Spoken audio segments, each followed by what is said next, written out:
Mr. President, Senator from Kansas. are we in a quorum? We are not.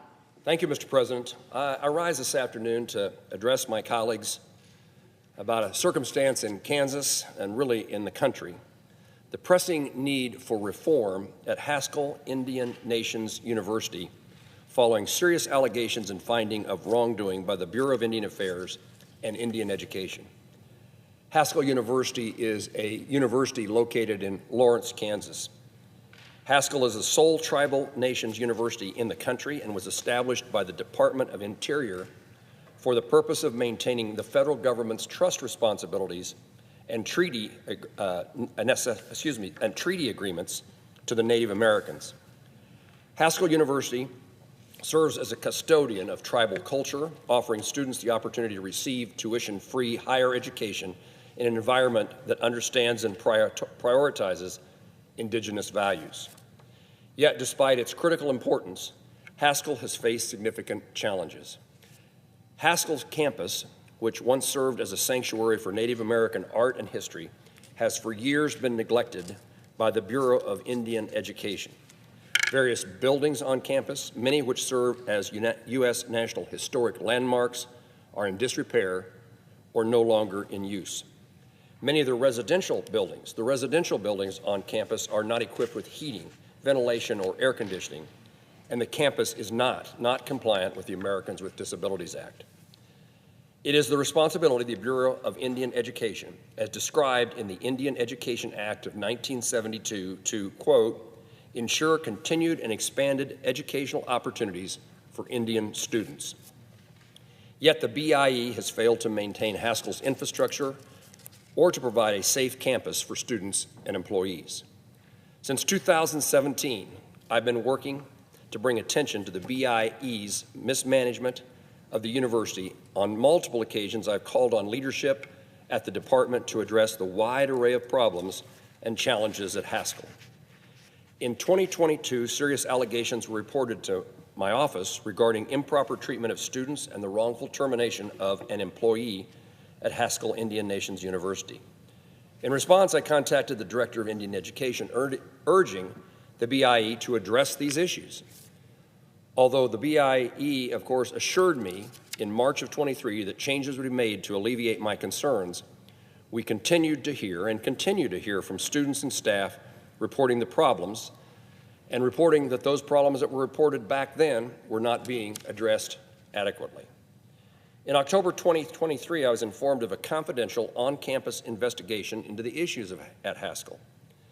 In April of 24, a report was released due to an investigation by the government watchdog agency, which revealed serious problems, including failures to adequately establish and follow policies regarding sexual assault, wrongful termination of employees, and intimidation of faculty and students. With these findings, I called on a systemic overhaul within BIE, but as has almost always been the case, the Department of Interior chose to delegate the responsibilities to an assistant secretary and refused to directly address the issues at hand. Since April 2024, I have made repeated requests to meet with Deb Haaland, the Secretary of the Interior, to discuss these issues. Every attempt for a discussion was rebuffed. This ongoing neglect is unacceptable. It's past time for real change at Haskell. To address these issues, last month I released a draft piece of legislation to provide a federal charter for Haskell Indian Nations University and to remove the Department of Interior and the Bureau of Indian Education from direct oversight of the university. The legislation will empower Haskell with self-governance, providing an organizational structure that reflects its mission, community, and needs of its students.